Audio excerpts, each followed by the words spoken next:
बहुत बढ़िया शिव चर्चा भजन लेके आइल बाड़ी। रउआ लोगन के अच्छा लगी तो प्लीज वीडियो के लाइक शेयर सब्सक्राइब कर देम। और चलिए भजन सुनी शुरू से लास्ट ले अच्छे से सुनम, तभी भजन समझ में आई और अच्छा लगी।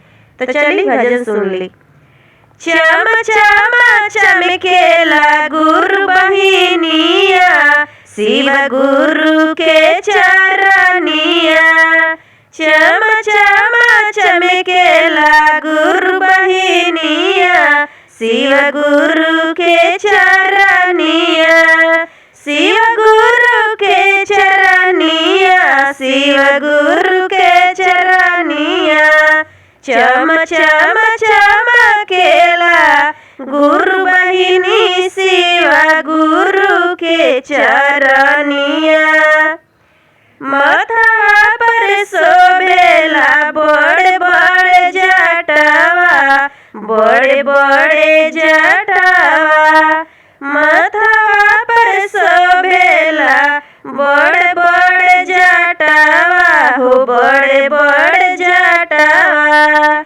लीला पर शोभे दूजवा के चनवा, शिव गुरु के चरनिया। लीला पर शोभे दूजवा के चनवा, शिव गुरु के चरनिया।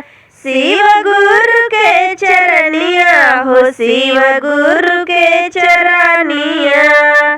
चम चम चमके बहिनी, शिव गुरु के चरनिया। चम चम चमकेला बहिनी, शिव गुरु के चरनिया। के हीरे चढ़ावे भंगिया धतुरावा, के हीरे चढ़ावे भंगिया धतुरावा। भंगिया धतुरावा, हो भंगिया धतुरावा। के हीरे चढ़ावे बेला पतिया, शिव गुरु के चरनिया।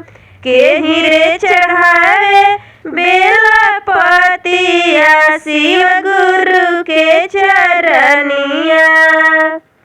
छुम छुम छन छन बाज भोला तोहरो चरनिया। छम छम छुन छुन बाज भोला तोहरो चरनिया।